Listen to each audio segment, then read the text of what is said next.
Mukunda jewellery హనుమకొండలోని అతిపెద్ద jewellery mart December 14న గొప్ప ప్రారంభం. Hi guys, welcome to I dream. నేను మీ చాణక్య. అండ్ డిసెంబర్ 28న మరి ఇయర్ ఎండింగ్ కదా, మరి పార్టీ హడావిడిలో ఉంటారు. మరి అంతటి ఆహ్లాదకరమైన టైంలో కూడా మనందరినీ గిలిగింతలు పెట్టడానికి సారంగపాణి జాతకం, తన జాతకం ఎలా ఉందని చెప్పుకోవడానికి కూడా వచ్చేస్తున్నారు. మరి ఆ మూవీ డైరెక్టర్ ఇంద్రగంటి మోహన్ కృష్ణ గారు ఇప్పుడు మనతో పాటున్నారు. మరి తన జాతకం ఎలా ఉందో, మరి మూవీ జాతకం ఎలా ఉందో ఆయన అడిగారు. Hi sir. Hi good sir, మీరు ఎలా ఉన్నారు? ఐఎమ్ గుడ్ బాగున్నానండి sir. Happy to see you after 2 years. Yeah long time. Sir, ఇంతకు జాతకం ఎలా ఉంది సార్ మీ జాతకం? నేను పెద్దగా అంత రెగ్యులర్గా జాతకాన్ని నమ్మడం చూపించుకోవడం చేయనండి. అప్పుడప్పుడు నాకు కొంతమంది మిత్రులు ఉన్నారు, ఇంట్రెస్ట్ ఉన్న వాళ్ళు, జాతకాలు చెప్పేవాళ్ళు కూడా ఉన్నారు, బాగా చెప్పేవాళ్ళు ఉన్నారు. అంటే చాలామంది వాళ్ళని నమ్ముతారు. నాకు కూడా ఒక 2 సందర్భాల్లో జాతకాలు చెప్పినవి జరిగాయి, చాలా ఆశ్చర్యకరంగా. ఇప్పటికీ నాకు అది మిస్టరీ. పామిస్ట్రీ కానీ లేకపోతే అస్ట్రాలజీ అనేది నాకు మిస్టరీ. దాన్ని నేను కొట్టిపాడేయలేను, పూర్తిగా కొట్టిపాడేయలేను, అట్ ద సేమ్ టైం పూర్తిగా నమ్మను లేను. సో ఇట్స్ లైక్ ఏదో అంటారు చూడండి, ఐ మీన్ అగ్నాస్టిక్ అంటారు, దేవుడిని నమ్ముతావా లేదా అన్నట్టు. So I'm trying to find out the truth about it basically. కాబట్టి ఈ ప్రస్తుతం వరకు ఇంత బాగుందంటే ముందు ముందు కూడా ఇంకా కాస్త బాగుంటుందనే కోరుకుంటున్నాను, ఉండాలని కోరుకుంటున్నాను, ఉంటుందని అనుకుంటున్నాను. జాతకం ఫ్రమ్ 2018 నుంచి మీరు జాతకం బాగా చూపించుకున్నారు అనుకుంటా సార్. ఏంటంటే 2018, 2022, 24 ఇలా ఈవెన్ నెంబర్స్లోనే వస్తున్నారు తప్ప ఆడ్ నెంబర్స్ టైంలో రావట్లేదు. మీరు మూవీ కూడా రిలీజ్ చేయట్లేదు. జనరల్గా నా సినిమాలకి ఎప్పుడు నేనే రాస్తాను కాబట్టి అండి ఎక్కువ గ్యాప్స్ ఉంటాయి. నా ఫస్ట్ సినిమా నుంచి మీరు చూసుకుంటే మొదటి సినిమా 4, రెండోది 6, తర్వాత 8. గోల్కొండ హై స్కూల్ అయితే 2011, 3 ఏళ్ళ గ్యాప్లో, 3 ఏళ్ళ గ్యాప్ వచ్చింది. తర్వాత మీకు 11 తర్వాత 13, అంతకుముందు ఆ తర్వాత 15 బందిపోటు, 16 నుంచి స్పీడ్ పెరిగింది కొంచెం. నాకు 16 జెంటిల్మన్, 17 అమితుమి, 18 సమ్మోహనం. ఓకే, ఒక్కొక్క ఏడాదిలో తీసిన సినిమా అప్పుడే. మళ్ళీ 18 తర్వాత మనకి డైరెక్ట్ ఓటీటీ వచ్చింది బికాస్ ఆఫ్ కోవిడ్. దాని తర్వాత మళ్ళీ ఆ అమ్మాయి గురించి మీకు చెప్పాలి 2 years, దాని తర్వాత ఇంకో 2 years. So basically average 1.5 year. అదే ఇప్పుడు 20 ఏళ్ళు అండి నేను వచ్చి. నేను తీసింది 12 సినిమాలే. సో అది అంతే, ఇంకా మీరే రచయిత అయినప్పుడు కొంచెం టైం పడుతుంది, తప్పదు. సో అన్ని థింగ్స్ మీరే హ్యాండ్ ఓవర్ చేసుకొని, అంటే ముందు రాయడమే ప్రాసెస్ ఒక 6 నెలలు to 8 నెలలు పట్టేస్తుందండి. తర్వాత ఇంకా మీరు తీయడం, దానికి యాక్టర్స్ దొరకడం, వాళ్ళు ఒప్పుకోవడము, ప్రొడ్యూసర్స్ దొరకడం, ఈ ప్రాసెస్లో ఇంకొక 1.5 year ఒకప్పుడు వెళ్ళిపోతుంది. Okay, average 1.5 year is minimum ఒక సినిమాకి. 2 years కూడా పట్టిన సందర్భాలు ఉన్నాయి. గోల్కొండకి అయితే 3 years పట్టింది. అందుకే అదైతే ఆడ్ నెంబర్స్లో వచ్చింది. జాతకం విషయం అని వచ్చేటప్పటికి మోస్ట్ ఆఫ్ ద పీపుల్ అంటే వార ఫలితాలు, రోజు ఫలితాలు, ఈ మధ్య అయితే యూట్యూబ్ ఛానల్స్ ఎక్కువగా పెరిగిపోవడంతో ఈ రోజు ఎలా ఉంటుందో, ఈ గంటలో ఎలా ఉంటుందో, ముహూర్తాలు అన్నీ చూసుకొని వెళ్తూ ఉన్నారు. సో ఇలాంటి ఒక ఇంట్రెస్టింగ్ పాయింట్స్, ఎక్కువ మందికి అటాచ్ అయ్యే పాయింట్ని తీసుకొని ఈ మూవీతో రాబోతున్నారు. సో ఇంతకు ఎలా ఎగ్జైట్ చేయబోతాను సార్? ఇది వెరీ ఎక్సైటింగ్ అండి. అట్ ద సేమ్ టైం ఏంటంటే పూర్తి హాస్యరస్ చిత్రం ఇది. Beginning to end it's like Ashta Chamma మితుమి కలిపినట్టు ఉంటుంది సినిమా.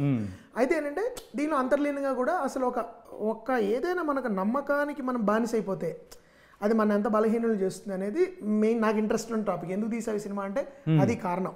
ఓకే, అలా అని చెప్పి సూక్తి శుద్ధులు ఉండవు, ఉపన్యాసాలు ఉండవు, జాతకాల గురించి మీరు జాగ్రత్తగా ఉండండి ఇలాంటివి ఉండవు. నేను జాతకాలు నమ్మేవాళ్ళు ఎటువంటి జడ్జిమెంట్ చేయకుండా ఈ విషయంలో జాగ్రత్తగా ఉండండి నేను సరదాగా చెప్పడమే సారంగపాణి జాతకం ఉద్దేశం. ఓకే, అయితే నా దృష్టిలో సోషల్ కామెంటరీ అంటే సమాజంలో మనం ఏదైనా విషయం గురించి చర్చించాలన్నా, దాని గురించి మాట్లాడాలన్నా హాస్యానికి మించిన బెస్ట్ దారి లేదు. ఎందుకంటే మీరు ఒక పక్కన నవ్విస్తూనే చిన్నగా అంతర్లీనంగా చెప్పచ్చు, ఒఫెండ్ అవరు జనం. ముఖ్యంగా తెలుగు వాళ్ళ గొప్ప హాస్యప్రియులు. మనకు తెలుసు, ఇప్పటికి కూడా నాకు తెలిసి హైయెస్ట్ నెంబర్ ఆఫ్ కమీడియన్స్ ఉన్నది మనకే తెలుగు ఇండస్ట్రీలోనే. సో అలాంటి హాస్యం ద్వారా ఎంత కష్టమైన, కొంచెం చేదైన విషయాన్ని కూడా చెప్పినప్పుడు మన వాళ్ళు చాలా బ్రహ్మాండంగా తీసుకున్న సందర్భాలు, రిసీవ్ చేసుకునే విధానం కూడా పీనాస్థానం గురించి మీకు ఆహనా పెళ్ళంట్లో ఆయన మన జంజాల గారు సినిమా పిచ్చి గురించి, లేకపోతే కవిత్వం రాసి చంపేవాళ్ళ గురించి, వంటలు వండి చంపేవాళ్ళ గురించి, రకరకాల మన చుట్టుపక్కల కనబడే కొన్ని జాడ్యాలు ఏవైతే ఉంటాయో వాటిని హాస్యం ద్వారా చెప్తే జనాలు ఎక్కువ ఎంజాయ్ చేస్తారు. సిమిలర్లీ అలాగే నేను ఈ సినిమాలో నమ్మకానికి మూఢనమ్మకానికి ఉన్న డిఫరెన్స్ ఏంటి, మూఢనమ్మకం మన ఎలా బానిస చేసేస్తుంది, ఎలా మనలో ఉన్న విచక్షణ ఎలా పోతుంది అనేది చాలా ఆహ్లాదకరంగా హాస్యరసభరితంగా చెప్పడానికి ప్రయత్నించాను ఈ సినిమా ద్వారా. ఓకే, అండ్ మీ జోన్కి అంటే మీ ఒక స్ట్రాంగ్ జోన్ ఏదైతే ఉందో అది rom com. So complete rom కామ్తోనే ఈ మూవీ అయితే రాబోతున్నారు. అంటే పాస్ట్ మూవీ ఒక రిజల్ట్ని ఆధారం చేసుకొని you have to come with అనే అట్లా అనుకోవచ్చు. అలా అనుకోవచ్చు, అలా ఏం లేదండి. ఇప్పుడు అమ్మాయి గురించి మీకు చెప్పాలి, ఆడపోవడానికి ఏదో కర్ణుడు చావుడు 1000 కారణాలు అన్నట్టు చాలా ఉన్నాయి దానికి. ముఖ్యంగా ఆ సినిమా వచ్చిందనే చాలామంది తెలియదండి. ప్రేక్షకులను కూడా నేను బ్లేమ్ చేయను. పబ్లిసిటీలో మేము విఫలం అయ్యాము, అది తెలియదు చాలామందికి ఆ సినిమా వచ్చింది. చూసి దానికి జడ్జ్మెంట్ ఇస్తే వీల్ యాక్సెప్ట్ ఇట్. బట్ ఇప్పుడు యూట్యూబ్లో పెట్టారు ఆ సినిమాని. ఇప్పుడు చాలామంది నాకు ఫోన్ చేసి అదేంటండి ఎలా మిస్ అయ్యాము, చాలా బాగుంది అంటూ ఉంటారు. ఇంకో కారణం కూడా ఉంది, let me be honest. Audience ఒక మూడ్లో ఉంటారు ఒక్కొక్కప్పుడు, ఒక యాక్షన్ సినిమా మూడ్లో. ఎక్కువ మెజారిటీ ఆఫ్ ఆడియన్స్ ఒక మూడ్లో ఉంటారు. దానిలో కొంత నిజం ఉంది. ఒక type of serious films, women based films చూసే మూడ్లో బహుశా అప్పుడు లేరేమో అనేది నా అనుమానము. అండ్ రెండు, మేము దాన్ని ప్రజెంట్ చేయలేదు సరిగ్గా. ఆడియన్స్ని మీరు ప్రిపేర్ చేయాలి ఎప్పుడు. ఇదిగో ఇది సినిమా, ఈ టైప్ ఆఫ్ కథ, ఇది చూడడానికి మీరు రండి, దీనిలో ఉంటాయి అని క్లియర్గా చెప్పి వాళ్ళు వచ్చిన తర్వాత నిర్ణయిస్తే ఓకే. అసలు 2వ 3వ రోజు నుంచే there was nobody in the theatre ఆ సినిమాకి. So nobody knew that film was there. అందుకు నేను అలా బేస్ చేసి తీనండి. ఆ సందర్భంలో నాకు ఏది ఎక్సైట్మెంట్ ఉంటుంది. ఒక్క కారణం అయితే ఉంది, నేను ప్రతి చోట చెప్తున్నాను. ఇది ప్రస్తుతం కుటుంబం అంతా కలిసి చూసి నవ్వుకునే హాస్యరస చిత్రాలు అయితే తగ్గాయి. రైట్, వేళ్ల మీద లెక్క పెట్టచ్చు ఈ మధ్య వచ్చినవి. ఒకవేళ వస్తున్నా కొన్ని ఎక్కువ యంగ్స్టర్స్ని ఏం చేస్తున్నాయి, లేకపోతే youth Insta reels, YouTube humour చూసేవాళ్ళు ఎక్కువ ఏం చేస్తున్నాయి. కానీ మనకు జంజాల గారి టైంలో, లేకపోతే ఈవీవి గారు కూడా అప్పులప్పారావు, ఆ ఒకటేడక్కు, అలాంటి సినిమాలు వచ్చాయి చూడండి. అలాంటి ఒక ఇది మనకి తెలుగులో అడపదడప ఒక 4-5 ఫిల్మ్స్ వచ్చేవి అలాంటివి ఫర్ ఇయర్. బట్ ఇప్పుడు మనకి రావట్లా. ఈచ్ ఇయర్ పర్ ఇయర్ నాకు గుర్తుంది 4-5 కామెడీస్ వచ్చేవి. కాబట్టి ఏమైంది, అలాంటి ఒక సినిమా తీస్తే బాగుంటుంది. ఇప్పుడున్న మూడ్లో కూడా యాక్షన్ సినిమా తర్వాత, స్పెక్టకల్ తర్వాత థియేటర్లో ఎంజాయ్ చేయగలిగేవి కామెడీస్ నా ఫీలింగ్. ఎందుకంటే అందరం కలిసి కూర్చుని ఒకేసారి నవ్వడం అనేది చాలా డిఫరెంట్గా. డ్రామాకి, లవ్ స్టోరీస్కి అది ఉండకపోవచ్చు. అలా రూల్ ఏం లేదు. ఇప్పుడు అమరన్ బ్రహ్మాండంగా ఆడింది, లక్కీ భాస్కర్ ఆడింది, ఆడింది, they are all not comedies, right? So కథ ఎంగేజింగ్గా ఉండి హుక్ చేసి వాళ్ళ ఇంట్రెస్ట్ని, తర్వాత వాళ్ళకు ఒక సమ్ సినిమాటిక్ ఎక్స్పీరియన్స్, అది స్పెక్టకలే అవ్వక్కర్లా, ఎమోషనల్ ఎక్స్పీరియన్స్ని, అది హాస్యం కావచ్చు, లేకపోతే లవ్ స్టోరీ కావచ్చు, ఎంగేజ్ చేయగలగాలి. అది మన ప్రేక్షకులకి దీన్ని ఎక్స్పెక్ట్ చేసి మీరు రావచ్చు అని చెప్పి ఎంతో కొంత ఆ ప్రామిస్ నిలబెట్టుకుంటే చాలు. మొత్తం నిలబెట్టుకోపోయినా క్షమించేస్తున్నారు వాళ్ళు ఒక్కొక్కప్పుడు. పర్లేదండి 80% బాగానే తీసేయడం. సో నా ఉద్దేశం ఏంటంటే, ఇప్పుడున్న టైంలో నేను కూడా ఉన్న మూడ్లో, నాకు as a film maker I wanted to make a comedy. ఎందుకంటే 2017లో అమితుమి తీశాను, 7 ఏళ్ళు అయిపోయాయి, మళ్ళీ నేను కామెడీ అటెంప్ట్ చేయాలి. అంటే ఇప్పుడు ఆ టైప్ ఆఫ్ కామెడీ అనేది రావట్లేదు, దాన్ని గ్యాప్ని ఫిల్ చేయడం కోసమైనా ఎక్స్పెక్ట్ ఫిల్ నాకు అంటే నా ఇంట్లో కూడా, అరే మనందరం కూర్చొని చూడడానికి సినిమాలు లేవు, అందరూ అంటున్నారు మీ ఫ్యామిలీ వెళ్ళి చూడడానికి సినిమాలు లేవండి. ఓటీటీలో కూడా గబుక్కని ఏది పెడితే ఏమొస్తుందో తెలియట్లేదు, ఎందుకంటే ఓటీటీకి సెన్సార్షిప్ లేదు అని చెప్పి కొంతమంది నేను విన్నాను. అండ్ కొన్ని మంచి సినిమాలు, ఈ మధ్య వచ్చిన సినిమాల్లో జనాలు ఎంజాయ్ చేయడం కూడా చూసా నేను. అవి చూడడానికి వెళ్ళినప్పుడు పీపుల్ ఆర్ ఎంజాయింగ్. అది నేను చూసి చాలా రోజులైంది థియేటర్లో. జనాలు అందరూ నవ్వుకుంటూ, ఇంటర్వెల్లో అదే జోక్స్ చెప్పుకుంటూ, మళ్ళీ థియేటర్లో పరిగెత్తుకెళ్ళి, ఈ ఎక్సైట్మెంట్ కామెడీస్లోనే వస్తుంది మనకి. ఏ మూవీస్ రీసెంట్గా? For example Mathu Vadalara 2 I really like. And then కొంతకాలం క్రితం సామాజిక గమన వాజ్ రియలీ ఫనీ. అంటే దానిలో వెన్నెల కిషోర్ గారి పర్ఫార్మెన్స్ కానీ, లేకపోతే మధువదలరా సత్య పర్ఫార్మెన్స్ కానీ, అండ్ అలా మనకి ఉందండి ఫ్లాషెస్ ఆఫ్ కామెడీస్ వస్తున్నాయి అప్పుడప్పుడు. అది చూసినప్పుడు నాకు అనిపించింది, అరే రియల్లీ పీపుల్, తెలుగు వాళ్ళు నిజంగా ఇంత హాస్యప్రియులకి మనం కొన్ని తెలుగు సినిమాలు కొన్ని మంచి సినిమాలు తీయచ్చు అని నాకు అనిపించింది. నాకు కూడా కామెడీ అంటే ఇష్టము, నేను కామెడీ తీసి చాలా రోజులైంది. కాబట్టి I thought I make good comedy. And ఇది ఎప్పటి నుంచో నాకున్న ఐడియా, ఈ కథ కొత్తగా వచ్చింది. ఆల్రెడీ జాతకాలు చూపించుకుంటున్నారు కాబట్టి ఎప్పుడో ఒక పాయింట్ క్లిక్ అయ్యి ఉంటుంది. క్లిక్ అయ్యి ఉంది, అది నేను డెవలప్ చేసుకుంటూ వచ్చి తీయడం జరిగింది. సార్, ఆఫ్టర్ కరోనా ప్రేక్షకుల అభిరుచి అనేది కూడా కంప్లీట్గా మారిపోయింది. అంటే వరల్డ్లో ఏ మూలన ఏ లాంగ్వేజ్లో మూవీస్ వస్తున్నా కానీ చూస్తున్నారు, ఎంజాయ్ చేస్తున్నారు. తెలుగు మూవీస్లో అంటే మన లాంగ్వేజ్లో వచ్చే మూవీస్ కూడా సేమ్ ఆ టైప్ ఆఫ్ ఫ్లేవర్ ఉండాలని కూడా ఎక్స్పెక్టేషన్స్ అనేది చేసుకుంటున్నారు. అవును. సో దానివల్ల మెయిన్ ఈ కైండ్ ఆఫ్ మూవీస్ తగ్గిపోయాయని అనుకోవచ్చా? అలా అని అనుకోనండి. ఎందుకంటే ఇప్పుడు కొన్ని మలయాళం సినిమాలు, కామెడీ సినిమాలు కూడా ఇక్కడ ఆడాయి, తెలుగులో కూడా ఆడాయి. ఫర్ ఎగ్జాంపుల్ ప్రేమలు కామెడీ కాదు కానీ ఇట్ డిడ్ వెల్. ఆవేశం I heard was very well received by Telugu people. So ultimately ఆ సెంట్రల్ కోర్ ఐడియా ఏదైతే ఉందో అది వాళ్ళకి ఆసక్తి కలిగిస్తుందా లేదా, వాళ్ళలో చూడాలి అని ఉత్సాహం కలిగిస్తుందా లేదా అనేదే మెయిన్ పాయింట్. అది కలిగించిన తర్వాత భాష అనేది సెకండరీ అయిపోయింది అనేది మాత్రం నిజం. ఆఫ్టర్ కోవిడ్ అంటే మలయాళం సినిమాలు ఇక్కడ బ్రహ్మాండంగా ఆడుతున్నాయి, కొన్ని తమిళ సినిమాలు డైరెక్ట్ తమిళ రిలీజ్ చేస్తున్నాను. ఇప్పుడు యాక్చువల్లీ తమిళ సినిమాలకి, మలయాళం సినిమాలకి, ముఖ్యంగా తమిళ సినిమాలకి తెలుగు పేర్లు కూడా పెట్టట్లా. అమరనే వేటయానే. సో అది నమ్మేస్తున్నారు అంటే ఆడియన్స్కి అది పెద్ద ప్రాబ్లం కింద అనిపించట్లా. వాళ్ళు అలాగే వచ్చి చూస్తున్నారు. అమరుడు అని తెలుగులో పెట్టలేదు కదా టైటిల్, అవసరం లేదు, సేమ్ అదే ఫిక్స్ చేస్తున్నారు. జనాలు ఏంటి it's okay it's Tamil film తెలుగులో డబ్ చేశారు బాగుంటే చూస్తాము లేదంటే లేదు, అదైతే వచ్చింది. అయితే ఈ టైప్ ఆఫ్ సినిమాలు ఆ టైప్ ఆఫ్ సినిమాలు అనేటప్పుడు ఒక సర్టన్ నేరేటివ్ ఎక్సలెన్స్ అయితే జనాలు ఎక్స్పెక్ట్ చేస్తున్నారండి. కథ మీరు don't take me for granted. ఎందుకంటే ఇప్పుడు ఒక 5-6 ఏళ్ల క్రితం కంటే సినిమా థియేటర్కి వెళ్ళడము, కష్టపడి రావడము, ట్రాఫిక్, డబ్బు, సమయము, స్ట్రెస్ ఇవన్నీ కలిసిన తర్వాత నాకు దానికి వాల్యూకి నాకు కిట్టుబాటు అవ్వాలి, ఆ ఎమోషనల్ ఎక్స్పీరియన్స్ నాకు it's valuable for the money అని జెన్యున్గా అనిపించాలి. హైప్ చేసి స్టార్ సినిమాలు వేరండి, దానికి వచ్చేస్తారు బికాజ్ అట్రాక్షన్ ఉంటుంది, ఫ్యాన్స్ ఉంటారు, అందరూ ఉంటారు. కానీ కంటెంట్ బేస్డ్ సినిమాలు ఉన్నప్పుడు they have to have a good content and it should have a narrative grip ఉండాలి, ఇంట్రెస్టింగ్ ఉండాలి సినిమా. అండ్ వాళ్ళు ఉన్న మూడ్కి మరీ ఎక్కువ దూరంలో ఉండకూడదు. I feel there is that thing going on. So అది ఉంటే వస్తున్నారు, దానికి భాష అనేది పోయింది ఐ ఫీల్. ఎందుకంటే ఓటీటీలో కూడా నాకు ఆప్షన్స్ పెరిగిపోయాయి కదా, నాకు సినిమా బోర్ కొడితే రీల్స్ చూసుకుంటా, ఈ 2 బోర్ కొడితే ఇంటికి వెళ్ళి ఓటీటీలో చూసుకుంటా. సో ఏమైపోయింది ఇప్పుడు ఇట్స్ జస్ట్ యూనో ఒక క్లిక్తోనే మనకు కావాల్సిన ఎంటర్టైన్మెంట్ దొరుకుతుంది అంతే. And options are numerous. OTT ప్లాట్ఫామ్సే మీకు ఎన్ని వచ్చేసాయి ఇప్పుడు. అండ్ రకరకాల జానర్లు, రకరకాల కథలు, రకరకాల వెబ్ సిరీస్లు. సో వీటన్నిటిని అధిగమించి మీరు అటెన్షన్ అయితే ఒకటి ఉంది, థియేటర్లో చూడడానికి జనం ఎప్పటికీ ఉంటారండి, because we like to go out. ఇప్పుడు వంట ఇంట్లోనే, ఇప్పుడు కోవిడ్ ఏం ప్రూవ్ చేసింది, వంట ఇంట్లోనే, చదువు ఇంట్లోనే, ఉద్యోగాలు ఇంట్లోనే, ఎంటర్టైన్మెంట్ ఇంట్లో అంటే పిచ్చెక్కుతుంది మనుషులకి, బికాజ్ వీఆర్ సోషల్ యానిమల్స్, మనం బయటికి వెళ్ళాలి. సో ఎప్పుడైనా మంచి సినిమా ఉందంటే థియేటర్కి వచ్చే ఉత్సాహం ఉంటుంది అందరికీ. అయితే ఏంటంటే అంతకుముందు సర్లా టైంపాస్ కామెడీ బాగుందట్లేరా కాసేపు కూర్చుని వద్దాం అనే ఆడియన్స్ లేరు. ఇప్పుడు మారిపోయింది కదా, కాసేపు ఏసీలో కూర్చుందాం ఆడియన్స్ లేరు, కాసేపు ఫ్రెండ్స్తో వెళ్ళి బాగున్నా బాగాలేకపోయినా ఎంజాయ్ చేద్దాం ఆడియన్స్ లేరు. సినిమా నిజంగా బాగుందంటే వెళ్తున్నారు, లేదంటే they will go to something else, they will go to pub, dance క్లబ్కి వెళ్తారు, లేకపోతే షాపింగ్ మాల్లో వెళ్ళి కాసేపు తిరుగుతారు, ఫుడ్ కోర్ట్లో కూర్చుంటారు కాసేపు వెళ్ళి. సో అందుకని ఏంటంటే there is a added pressure to make good films. థియేటర్కి రావాలి అంటే you have to deliver, at least మంచి సినిమా తీయాలి, దాన్ని బాగా పబ్లిసైజ్ చేయాలి, జనాల్లోకి తీసుకెళ్ళి రండి మీరు ఈ సినిమా ప్రామిసింగ్ చెప్పాలి. అది కొత్త ఛాలెంజ్ మనకి. అంటే మీరు ఇందాక మెన్షన్ చేసేటప్పుడు కూడా సారంగపాణి జాతకం అనేది కూడా it's a kind of Ashtachamma vibes అనేది కూడా ఉంటాయి అని చెప్పేసి అది it's been many long years తర్వాత కూడా సేమ్ ఆ టైప్ ఆఫ్ ఫ్లేవర్ అనేది కూడా అంటే అవుట్ అండ్ అవుట్ ఫన్ అనేది కూడా ఇందులో ఉంటుందా? ఉంటుంది. అసలు అష్టాచెమ్మ కంటే కొంచెం ఒక 2 పాళ్ళు ఎక్కువ ఉండొచ్చు. ఎక్కువ ఉంటుందా?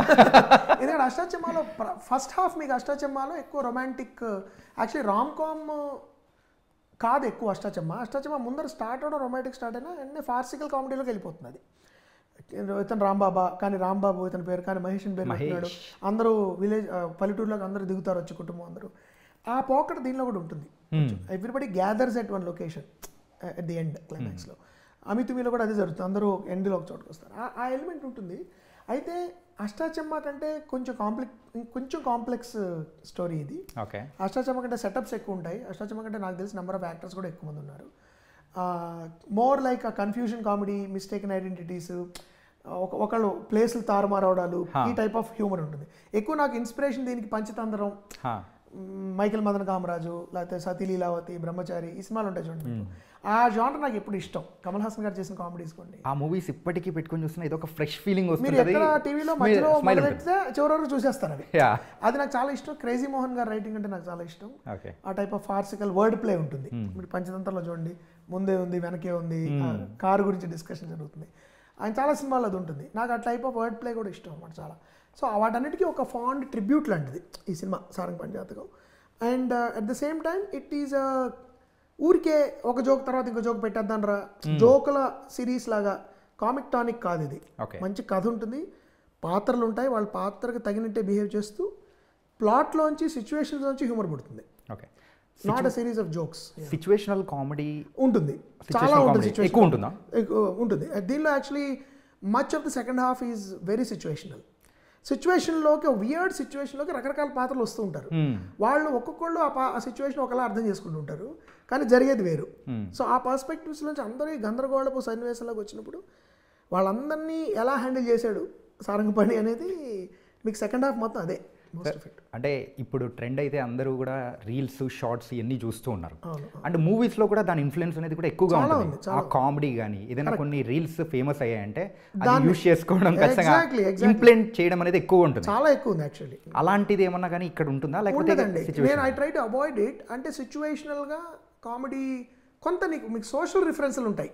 ఫర్ ఎగ్జాంపుల్ మన టీజర్లో కుమారి ఆంటీలో ఉండేవాడు జాలీ జోష్లో తయారై ఉన్నాడు.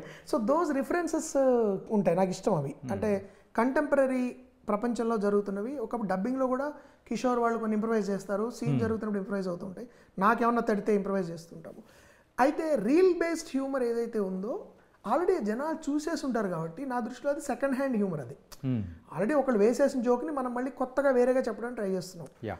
దానికంటే కూడా ఈ సినిమాలో మీకు పాత్ర సన్నివేశం దానిలోంచి వచ్చే హ్యూమర్ ఉంటుంది, ఫ్లేవర్ కామెడీ ఫ్లేవర్. అయితే దానిలో కొంత సోషల్ రిఫరెన్సెస్ ఉంటాయి. కానీ ఒక రీల్ ఏదో సినిమాలోంచి సన్నివేశాన్ని స్పూఫ్ చేయడం, ఏదో యాక్టర్ని స్పూఫ్ చేయడము, లేకపోతే ఒక రీల్ని ఆ డైలాగ్ని స్పూఫ్ చేయడము, లేకపోతే ఫలానా ఒక మీడియా ఈవెంట్లో జరిగింది ఏదో అలా ఉండదు ఈ సినిమా. This is a completely story based comedy like Ashta Chamma.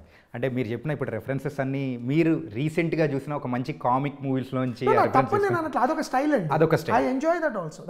That's one kind of style. Why Mathu Vadalara ఉంది. Mathu Vadalara for example Kishore was using some media events and Satya was referring to lot of these film రెఫరెన్స్లు అన్నీ వస్తాయి. And I had a ball watching that film because I'm personally big fan of Satya. నాకు చాలా ఇష్టం సత్య humour అంటే. అది తప్పని అన్నట్లు అదొక స్టైల్. అది అది కాదు. ఇది కథ, పాత్రోచిత్యము, సన్నివేశము, సిచ్యువేషను. దానిలోంచి కాంప్లికేటెడ్ సిచ్యువేషన్లో పడిపోయిన హీరో దానిలోకి వచ్చిన రకరకాల పాత్రలు, వాళ్ళ కష్టాలు, ఆ కన్ఫ్యూజన్లో వర్డ్ ప్లే, ఈ గందరగోళం ఉంటుంది. Not like borrowing from other films. But అదొక టైప్ ఆఫ్ హ్యూమర్. అది కూడా కష్టం చేయడం అండి. కరెక్ట్ కాంటెక్స్ట్ లో తీసుకొచ్చి పెట్టాలి మీరు. అంటే కరెక్ట్ గా ఇంప్లాంట్ చేస్తేనే సెట్ అవుతుంది, కానీ లేకపోతే చాలా బాగా చేశారు అది వాళ్ళు. నాకు I really like that film. And coming to the Darshi, recent టైమ్స్లో అయితే దర్శి నుంచి వస్తున్న మూవీ కానీ కామెడీ టైమింగ్ కానీ అంతా డిఫరెంట్గా ఉంటుంది. ఒకప్పుడు రాజేంద్ర ప్రసాద్ గారు ఎలాంటి మూవీస్ చేసి మనందరినీ ఎంటర్టైన్ చేశారు, ఇప్పుడు దర్శి కూడా సేమ్ ఆ కైండ్ ఆఫ్ మూవీస్ అనేది కూడా చేస్తూ ఇప్పుడు సారంగపాణి జాతకం. ఇంతకు సారంగపాణి ఎలా ఎంటర్టైన్ చేయబోతున్నాడు, ఇంతకు మనోడి జాతకం ఎలా ఉంది? ఇంతకు సారంగపాణి ఒక చాలా మంచి మధ్యతరగతి అబ్బాయి. ఆ అబ్బాయికి జాతకాల నమ్మకం ఉంటుంది. అంటే ప్రతి అడుగు తీసి అడుగు వేస్తే జాతకాలు నమ్మే వ్యక్తి కథ అది. ప్రతిరోజు పొద్దున్నే చూసుకుని ఒకసారి ఈరోజు బైక్ ఎన్నింటికి స్టార్ట్ చేయొచ్చు, ఇలాంటి అలాంటి వ్యక్తి అలాంటి వ్యక్తులు ఉంటారు, నాకు తెలిసిన వాళ్ళు కొంతమంది ఉన్నారు అలాంటి. అలాంటి వ్యక్తికి ఒక అనూహ్యమైన సిచ్యువేషన్లో ఒక టైప్ ఆఫ్ జాతకం వచ్చినప్పుడు ఎట్లా అతను దాన్ని ఫేస్ చేశాడు, దానికి స్నేహితులు ఎలా తోడ్పడ్డారు, లేకపోతే విభేదించారు, గొడవలు చేశారు, కుటుంబం ఎలా రియాక్ట్ అయింది, అమ్మాయి ఎలా రియాక్ట్ అయింది, ప్రేమించిన అమ్మాయి ఫ్యామిలీ ఎలా రియాక్ట్ అయింది, వీళ్ళకి తారసపడే వ్యక్తులు ఎలా రియాక్ట్ అయ్యారు. ఇదిలా ఈ ప్రపంచం అతను ఇంట్లో స్టార్ట్ అయ్యి ఒక రాయి వేస్తే ఇలా వెళ్తాయి చూడండి, కెరటాల్లాగా వాటర్లో నీళ్ళు వేసినట్టు అతని ఇంట్లో ఫ్యామిలీలో స్టార్ట్ అయ్యి నెమ్మదిగా అమ్మాయి హీరోయిన్ ఫ్యామిలీలోకి వెళ్ళి అక్కడి నుంచి ప్రపంచంలోకి ఇలా ఎక్స్పాండ్ అవుతుంది. లిటరల్గా the film starts in Hyderabad and expands into హైదరాబాద్లో అతను ఉద్యోగం చేసే ప్లేసు, అతని అమ్మాయి ప్రేమించిన అమ్మాయి వాళ్ళ ఫ్యామిలీ నుంచి అలా విశాఖపట్నంలోకి వెళ్ళి విశాఖపట్నంలో ముగుస్తుంది సినిమా వైజాగ్లో. So it has that expanding nature, ఇలా పెరుగుతున్నట్టు వెళ్తుంది అనమాట. కాబట్టి ఒక చిన్న నిర్ణయం, ఒక చిన్న మలుపు మీ జీవితంలో, జాతకాలంలో వచ్చిన మలుపు వలన ఎలాంటి పెద్ద కెరటాలు ఏర్పడతాయి ఒక లైఫ్లో అనేది చాలా ఫన్నీగా చెప్పడానికి ట్రై చేశాను ఈ సినిమా. నైస్. అండ్ మెయిన్గా మీ రైటింగ్ అనేది సో మీ తండ్రి గారు అయిన శ్రీకాంత్ శర్మ గారి యొక్క ఇన్ఫ్లుయెన్స్ చాలా ఉంది. మా అమ్మగారిది కూడా చాలా ఎక్కువ అండి. యాక్చువల్లీ మా నాన్నగారి కంటే మా అమ్మగారు చాలా సటిల్ సెన్స్ ఆఫ్ హ్యూమర్ ఉంటుంది. మా అమ్మగారు మాట్లాడినప్పుడు కూడా చాలా సటిల్గా మాట్లాడతారు. ఆ హాస్యం ఎప్పుడు ఉంటుంది. మా నాన్నగారు కూడా చాలా హాస్యం, నేను వేసే చాలా జోక్స్, రాసే రచనకి చాలా మా నాన్నగారి ప్రభావం చాలా ఉంటుంది. రచనలు మాట్లాడేవారు. బహుశా బయట ప్రపంచానికి మా నాన్నగారు ఎంత ఫన్నీగా మాట్లాడతారో తెలియదు మా నాన్నగారు. బట్ మా నాన్నగారు చాలా జోక్స్ వేసేవారు. And we use to enjoy his, ఇప్పటికీ మేము గుర్తు తెచ్చుకుంటూ ఉంటాం. సో ఆ ప్రభావం లేకుండా ఉండదు. మా నాన్నగారు నాకు గొప్ప రచయితల్ని, హాస్య రచయితల్ని పరిచయం చేశారు. ఫర్ ఎగ్జాంపుల్ ముళ్ళపూడి వెంకటరమణ గారు, నండూరి పార్థసారథి గారు, తర్వాత మునిమాణిక్యం గారు, ఆ తర్వాత మామూలుగా even something like for example కన్యాశుల్కంలో మీకు అద్భుతమైన హాస్యం ఉంటుంది గురజాడ అప్పారావు గారిది. సో కాంటెంపరీగా కొంతమంది మంచి జంఝాల గారు ఫర్ ఎగ్జాంపుల్, పింగళ నాగేంద్రరావు గారి రచనలో ఎంత గొప్ప హాస్యం ఉండేది. ఆ తర్వాత మీకు సదాశివ బ్రహ్మం గారు, అప్పుచేసి పప్పుగూడు, వాళ్ళు ఎంత బ్రహ్మాండంగా రాసేవారు. ఇలాంటి రైటర్స్ని స్టడీ చేయి నువ్వు, వాళ్ళు ఎంత బాగా రాస్తున్నారు, వాళ్ళ కామెడీలో ఉండే సోషల్ కాన్షియస్నెస్, అంటే సొసైటీ మీద వేసే ఏమంటే చిన్న చిన్న చురకలు మీకు ఎక్కడ నొప్పించకుండా చాలా అందంగా హాస్యం ద్వారా ఎట్లాగ వాళ్ళు చెప్పేవాళ్ళు. ఇది స్టడీ చేయి, నువ్వు ఇది నేర్చుకో, నువ్వు this is a great tool అని చెప్పి మా నాన్నగారు నాకు వాళ్ళందరినీ తెలుగు సాహిత్యంలో పరిచయం చేశారు. ఓకే. ఆంగ్ల సాహిత్యం మా మావయ్య కుమారస్వామిని ఆయన పరిచయం చేశారు, great comedy writers what ever. అందువల్ల ఏంటంటే వాళ్ళ ప్రభావం లేకుండా ఉండదు. నా స్క్రిప్ట్లని మా నాన్నగారు చదివేవారు అండ్ ఫీడ్బ్యాక్ ఇచ్చేవారు, మా అమ్మగారు కూడా ఇప్పటికీ చదువుతారు. ఓకే. సో అది ఉండేది. బట్ ఏంటంటే అల్టిమేట్లీ ఇట్ ఈస్ అబౌట్ మనం ఈ ప్రభావాలన్నింటినీ మన సొంతం చేసుకుని మన శైలిని మనం ఎలా డెవలప్ చేసుకోగలం. మధ్యలో పలానా వాళ్ళలాగా ఉందండి జోకు, జంజాల్ గారిలా ఉందండి, లేకపోతే అలా ఉండకూడదు. ఓకే. మీకంటూ ఒక తనం ఉండాలి, మీకంటూ ముద్ర ఉండాలి, మీరు అప్రోచ్ అయ్యే విధానం వేరేగా ఉండాలి. So all my comedies that's what నేను ప్రయత్నించేది అదే. అంటే మీరు రామ్ కామ్ అనేది ఒక స్ట్రాంగ్ డివిజన్ లాంటిది. సో మధ్యలో జెంటిల్మెన్తో మంచి హిట్ కొట్టారు. నేను తీసిన 3 కామెడీలు అష్టాచమ్మ, అమితుమి అండ్ కానీ ఒక టైప్ ఆఫ్ హ్యూమర్ అనేది ఉంటుంది. నా ప్రతి సినిమాలో హ్యూమర్ ఉంటుంది. ఆ హ్యూమర్ నచ్చడం వల్ల చాలా మంది, ఇప్పుడు జెంటిల్మెన్లో వెల్లకిషోర్ ట్రాక్ చాలా బాగుంటుంది అందరికి, సమ్మోహనం నరేష్ గారి ట్రాక్ అది క్లైమాక్స్ అయితే కడుబుబ్బ నవ్విచ్చేస్తుంది. సో అందువల్ల ఏంటంటే people love when I do comedy more, దానిలో డౌట్ లేదు. And I like also because నా దృష్టిలో కామెడీ చాలా కష్టం అండి చేయడం, అది చాలా మంది నచ్చుతుంది అనేది గ్రేట్ కాంప్లిమెంట్. అంటే యాక్షన్లో కూడా, అంటే యాక్షన్ మూవీస్ కూడా చేసి మంచి మెప్పించారు కదా సార్, ఒక డిఫరెంట్ ఎక్స్పీరియన్స్ కూడా తీసుకొచ్చారు మీ ద్వారా. I want to do experiment. ఒక ఫిల్మ్ మేకర్ అనేవాడు రిస్క్స్ తీసుకోవాలండి. ఇప్పుడు అందరికీ మనం నచ్చకపోవచ్చు, ఈ సినిమాకి విభిన్నమైన అభిప్రాయాలు వచ్చాయి, చాలా మందికి నచ్చలేదు ఆ cinema. But as a film maker I want to challenge my self and ఈ జానర్ నేను చేయగలను. ఇప్పుడు జెంటిల్మెన్ నా బిగ్గెస్ట్ కమర్షియల్ హిట్, చాలా మంది తెలియదు అది, they think Ashtachamma, but commercial success Gentleman పెద్దది. అయితే ఏంటి అది థ్రిల్లర్, దానిలో ఒక్క 1% కూడా కామెడీ ఉంటుంది, 1% ఉంటుంది అంతే. సో దెన్ అంతకుముందు ఆ తర్వాత యాక్చువల్లీ నాకు దాని నంది అవార్డు వచ్చింది బెస్ట్ స్టోరీకి, బట్ అప్పుడే కరెక్ట్గా మన స్టేట్ బైఫర్కేషన్ అయింది కాబట్టి అప్పుడు ఆగిపోయి. సో అంతకుముందు ఆ తర్వాత was good. Golconda high school is a sports drama, అది కూడా ఇప్పటికీ చాలామందికి ఇష్టమైన సినిమా. సో బట్ అన్ని సినిమాల్లో ఎంతో కొంత నాకు సింహభాగం అనలేం కానీ కొంత భాగం హాస్యం ఉంటుంది, కాన్వర్సేషనల్గా. So people like it. ముఖ్యంగా అష్టాచమ్మ, సమ్మోహనం ఎంత ఇష్టం అంటే, సో మీరు అలాంటివి ఎందుకు తీయట్లేదు అడగడం తప్పు కాదు, naturally they ask. So Sarangapani Jathakam is my answer to that I feel. Super. And మీకు వీక్నెస్ అనేది ఉంది సార్, ఆ వీక్నెస్ ఏంటో చెప్పండి. తనికెళ్ళ భరణి గారు మంచి వీక్నెస్ అయితే మంచి వీక్నెస్ సార్. భరణి గారు, శ్రీనివాస్ అవసరాల నాకు చాలా ఇష్టమైన వ్యక్తులు, నటులు అండి, నాకు చాలా ఆప్తులు కూడా. Bharani garu is my mentor. ఆయన గ్రహణం ఆయన లేకపోతే లేదు, ఆయన నాకు ఆపర్చునిటీ క్రియేట్ చేసింది తనికెళ్ళ భరణి గారు. అయినా కూడా ఆయన ఎప్పుడు నా సినిమా సార్ అన్నా చూడ, చిన్న పాత్ర అయినా 2 రోజులు 3 రోజులు వచ్చి చేసేస్తారు. శ్రీనివాస్ అవసరాల is like my brother, is like very close to me. So ఈ నరేష్ గారు ఈ మధ్య నాకు మరీ ఆప్తులయ్యారు మళ్ళీ సమ్మోహనం తర్వాత ఆయన వీలో చాలా చిన్న పాత్ర, నా మీద కేవలం అసలు చాలా ఇన్సిగ్నిఫికెంట్ రోల్ అది, అభిమానంతో కేవలం వచ్చి చేసి వెళ్ళిపోయారు ఆయన, అంత ఇష్టం. తర్వాత మళ్ళీ ఇప్పుడు ఈ సినిమాలో చాలా మంచి పాత్ర చేశారు.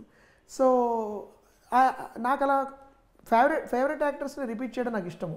దానిలో స్వార్థం ఏంటంటే వాళ్ళకి పెద్ద డైరెక్షన్ మనం చేయక్కర్లేదు, మన గొడవ ఏమంటే వాళ్ళకి తెలుస్తుంది కాబట్టి టక్కటక్క చేసేస్తారు. వెల్లకిషోర్ అనదర్ ఫెంటాస్టిక్ కొలాబరేటర్, నాకు ఐ అబ్సల్యూట్లీ లవ్ హిమ్. తర్వాత ఈ సినిమాలో నాకు కొత్తగా న్యూ లవ్ ఏంటంటే Harsha. Is a fantastic actor అండి. ఈజ్ లైక్, మీరు సెకండ్ హాఫ్లో చూస్తారు ఈ సినిమాలో, Viva Harsha rocks like crazy. అది కనబడిన ప్రతి 2 సెకండ్లు కూడా మీరు ఏదో ఒకటి చేస్తూ ఉంటాడు గమ్మత్తుగా. కానీ వెన్నెల కిషోర్ గారితో చెప్పించిన డైలాగ్ బాగుంది sir, I'm a corporate not a desperate. So actually నాకు తెలిసి అది కిషోర్ ఆన్ ద స్పాట్లో ఇంప్రవైజ్ చేశాడండి. ఓకే, అది ఒరిజినల్ స్క్రిప్ట్లో నేను రాయలేదు, అది తను అన్నాడు అనమాట. బట్ ఎనీవే నేనేదంటే కిషోర్ దగ్గర ఉన్న ఇంటెలిజెన్స్ లేకపోతే హర్ష ఏంటంటే వాళ్ళు చుట్టుపక్కల ప్రపంచంతో ఇంటరాక్ట్ అవుతుంటారు కదా, మన స్క్రిప్ట్కి ఒక చిన్న తోక అంటిస్తారు వాళ్ళు. నా డైలాగ్ ఇక్కడ వరకు ఉందనుకోండి, టిక్ అని ఒక చిన్న ఎక్స్టెన్షన్ పెడతారు, ఆన్ ద స్పాట్ రోల్ అవుతుంటుంది, కెమెరా వచ్చేస్తుంది. అది దానివల్ల ఒక అందం వస్తుంది డైలాగ్కి, అండ్ అందం వచ్చి దానికి ఒక బలం కూడా వస్తుంది. సో అలాంటి చాలా ఇంప్రవైజేషన్స్ చేస్తారు, బోత్ కిషోర్ చేస్తాడు, Harsha, Darshi is very good, and Srini గురించి నేను చెప్పక్కర్లేదు ఇంకా. అందుకని వాళ్ళందరూ నాకు ఆస్థాన నటులు అని చెప్పుకోవడం నాకు చాలా హ్యాపీగా ఉంది. కొత్త ఆస్థాన నటులు వీళ్ళు కూడా చేరారని నాకు ఆనందంగా ఉంది. హర్ష ముఖ్యంగా, and of course Bharani garu, Naresh గారు, అండ్ వడ్లమాని శ్రీనివాస్ అని ఆయన ఇప్పుడు కొత్తగా చాలా సినిమాలు చేస్తున్నారు. ఆయన హీరో తండ్రి పాత్ర చేశారు, ఆయన చాలా మంచి క్యారెక్టర్, చాలా బాగా చేశారు ఆయన. He'll be a new will be talent to watch out. Okay. I feel after Sarangapani జాతకం. సార్ ఇప్పుడు ఎంత పాన్ ఇండియా మూవీస్ అని చెప్పి మొత్తం నడుస్తుంది, మీ దగ్గర నుంచి మేము పాన్ ఇండియా మూవీ ఎక్స్పెక్ట్ చేయొచ్చు అంటారా? లేదు, నా దృష్టిలో పాన్ ఇండియా మూవీ అనేది ఏం లేదండి. తీసిన తర్వాత అది పాన్ ఇండియా అవ్వచ్చేమో కానీ ముందర మనం ప్లాన్ చేయలేమండి. ఇప్పుడు అవార్డు సినిమా, కమర్షియల్ సినిమా ఎలాగైతే ఉండవో, సినిమా తీసిన తర్వాత వస్తే అవార్డు రావాలి, సినిమా తీసిన తర్వాత కమర్షియల్ హిట్ అవ్వాలి. ఓకే, కమర్షియల్ సినిమా తీద్దామని ముందు పెట్టుకుని మనం లెక్కలు వేసుకుంటే అవి వర్కౌట్ అవ్వవు. సిమిలర్లీ ఇప్పుడు బాహుబలి తీసినప్పుడు కూడా రాజమౌళి గారు మీరు అబ్జర్వ్ చేస్తే మేజర్ 4-5 యాక్టర్లు తప్ప మిగతా వాళ్ళందరూ థియేటర్ యాక్టర్స్. మీరు ప్రభాస్ గారు, అనుష్క గారు, మా ఆయన పేరేంటి మన రానా అండ్ సత్యరాజ్ గారు అండ్ తమన్నా అండ్ నాజర్ గారు, ఈ 6 తప్ప మిగతా అన్ని సపోర్టింగ్ కాస్ట్ అందరూ కూడా థియేటర్ యాక్టర్స్, లోకల్ వాళ్ళు. అందులో ఫస్ట్ బాహుబలిలో అసలు మీకు నార్త్ ఇండియన్ యాక్టర్స్ ప్రామినెంట్ ఎవరు లేరు. But still it went and became a huge pan India success, both parts. The reason ఏంటంటే అక్కడ జనాలు ఆ పాత్రగా వ్యక్తి సరిపోయాడా లేదా, పండించారా లేదా అని చూస్తారు. కానీ మన నుంచి వెళ్ళాడు రా కాబట్టి సినిమా చూద్దామని ఎవరు చూడరు. ఒకవేళ ఇక్కడి నుంచి వెళ్ళిన వాడు నార్త్ ఇండియన్ పాత్ర చేస్తే బాగుంటే చూస్తారు. కేవలం మన నార్త్ ఇండియన్ చేశాడని చెప్పి పాన్ ఇండియా సినిమా అయిపోతుంది. Okay, so I feel that we should do, ఎంత లోకల్ అయితే అంత యూనివర్సల్ అనేది నేను నమ్ముతాను. ఎంత ఇప్పుడు మలయాళం వాళ్ళు చేస్తున్న పని అది, మీరు ఎంత మీ కథ చెప్తే రాజస్థాన్లో ఉండేవాడికి అంత చూడడానికి ఇంట్రెస్ట్ ఉంటుంది, లేకపోతే అమెరికాలో లాస్ ఏంజలస్లో వాడికి అంత ఇంట్రెస్ట్ ఉంటుంది. నేను వాళ్ళకి తెలిసిన భాషలో, వాళ్ళకి తెలిసిన సినిమాటిక్ ఇడియంలో సినిమా తీస్తున్నాను అనుకోండి, వాళ్ళు ఆల్రెడీ చూసుంటారు. అది I seen this already, why should I see it అంటే. But Kantara nobody has seen, for example. World గురించి కూడా అసలు ఎవరికీ తెలియదు. That is a new experience for me. అలాంటి ఎక్స్పీరియన్సెస్ మనం వెతకాలి. మనం అలాంటి మన దగ్గర చాలా ఉన్నాయి, మన బోల్డ్ అనే కథలు ఉన్నాయి. అది మనం ప్రజెంట్ చేస్తే ఆటోమేటిక్గా అది పాన్ ఇండియా అంటే పాన్ వరల్డ్ సినిమా అయిపోతుంది అది. బట్ ముందరే నేను కూర్చొని పాన్ ఇండియా కథ రాయాలంటే ఏం చేయాలి, దీనిలో ఏ క్యాస్టింగ్ని పెడితే పాన్ ఇండియా సినిమా అవుతుంది, ఎలాంటి ఎలిమెంట్స్ పెడితే కాశ్మీర్ నుంచి కన్యాకుమారి వరకు నచ్చుతుంది అంటే that I don't think will work. It has never worked I think personally. Sir యాక్చువల్గా మంచి హిట్స్ అనేది కూడా మీ యొక్క కెరియర్లో ఉన్నాయి, అయితే బిగ్ స్టార్స్ వరకు వెళ్ళడం లేదు, ఎందుకు? రీజన్ ఏంటి? రీజన్ ఏం లేదండి. ఒకటి నేను కూడా నా వైపు నుంచి ప్రయత్నం కొంత చేశానేమో, బహుశా ఎక్కువ చేయలేదు. 2 స్టార్స్ అన్నప్పుడు ఏంటంటేనండి, వాళ్ళకున్న మ్యాసివ్ ఇమేజెస్ని దృష్టిలో పెట్టి కథ ఉండాలి. ఎంతో కొంత ఇప్పుడు ఆల్ ఆర్ మేజర్ స్టార్స్ మీద ఆడియన్స్కి ఎంతో కొంత ఎక్స్పెక్టేషన్స్ ఉంటాయి. ఒక్కొక్క స్టార్కి ఒక్కొక్క స్ట్రెంగ్స్ ఉంటాయి కదా. పలానా స్టార్ డాన్స్ బాగా చేస్తాడు, పలానా స్టార్ అద్భుతంగా నటిస్తాడు, వాటెవర్. వాటన్నిటినీ మనం ఎంచుకున్న స్టార్ యొక్క ఆ స్టార్ వెయిట్ ఉంటుంది చూడండి. అంటే అప్పుడు మనం రాసుకున్న స్టోరీస్ అనేది కూడా స్టార్స్కి తగ్గట్టు చేంజ్ అయిపోయే అవకాశం 100% మీకు సమ్ టైమ్స్ షూట్ చేయాల్సి వస్తుంది, ఎందుకంటే ఎక్స్పెక్టేషన్ అది. ఇప్పుడు నేను సడన్గా ఒక మధ్యతరగతి పిల్లవాడు అతను పక్కింట్లో ఒక అమ్మాయిని ప్రేమించాడు, వాళ్ళిద్దరు పారిపోయారనే కాదు నేను స్టార్కి చెప్పలేము. మనం చెప్తే వాళ్ళకి చేయడానికి ఇంట్రెస్ట్ ఉండొచ్చు అండి. చాలామంది stars want to do many things, but the market doesn't allow it some times. The demand on them is so huge. అది నాకు భయం. నేను ఎప్పుడైనా వెళ్తే అలా సూట్ అయ్యే కథ చెప్పగలిగితే నేను పిచ్ చేయాలి.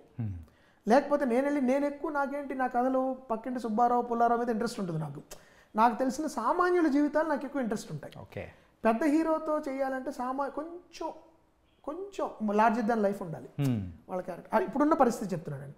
హాలీవుడ్లో అది లేదు. హాలీవుడ్లో అందరూ అన్నీ చేస్తారు. బట్ మనకున్న మార్కెట్, మనకున్న ఆడియన్స్, వాళ్ళ ఎక్స్పెక్టేషన్స్, యాక్ట్రెస్ మీద మార్కెట్ ప్రెషరు, తర్వాత ప్రొడ్యూసర్స్ మీద, అందరి మీద ప్రెషర్స్ ఉంటాయి. లాట్ ఆఫ్ థింగ్స్ అనేది కూడా వచ్చేస్తాయి, టూ మెనీ ఫ్యాక్టర్స్. అందుకని నాకు that is only reason that is stopping me. నాకు అలాంటి కథ as I can pitch it to this particular star because ఆయన ఇమేజ్కి ఇది సూట్ అవుతుంది, ఆయన ఫ్యాన్స్కి ఇది నచ్చుతుంది ఇనీషియల్ స్టేజెస్లో అని ఒక నమ్మకం కలిగినప్పుడు definitely I will do it. అంతకుమించి వేరే కారణం లేదు అసలు యాక్చువల్లీ.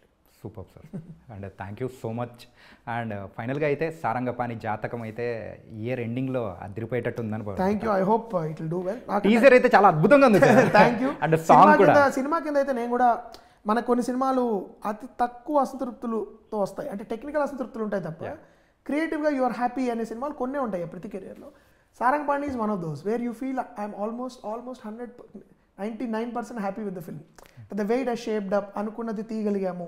చిన్న బడ్జెట్ ప్రాబ్లమ్స్ అంటే ఏమంటారు, కొన్ని అనుకున్న లొకేషన్స్ దొరకపోవడము, అరే అక్కడ తీసుంటే బాగుండేది కానీ ఆ టైంలో అక్కడ ఏదో వేరే ప్రోగ్రామ్ ఉండో ఏదో ఉండో మేము ఇవ్వలేమని చెప్పడం, అట్లాంటి అసంతృప్తులే తప్ప అనుకున్న కథను తీయగలగడం అనే దానిలో మ్యాక్సిమం నాకు అష్టాచమ్మ అమితుమి తర్వాత my third comedy I'm very very happy.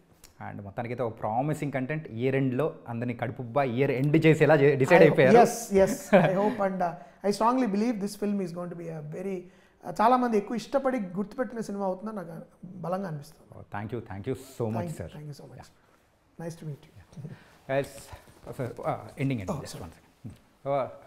Okay guys, మరి ఇయర్ ఎండింగ్లో అయితే కడుపుబ్బా నవ్వించడానికి సారంగపాణి జాతకం మరి అద్భుతంగా ఉండబోతుందని మరి డైరెక్టర్ ఇంద్రగంటి మోహనకృష్ణ గారు కూడా చాలా చక్కగా చెప్పారు. మరో ఇంటర్వ్యూతో మళ్ళీ కలుద్దాం. అంతవరకు take care. This is your Chanakya.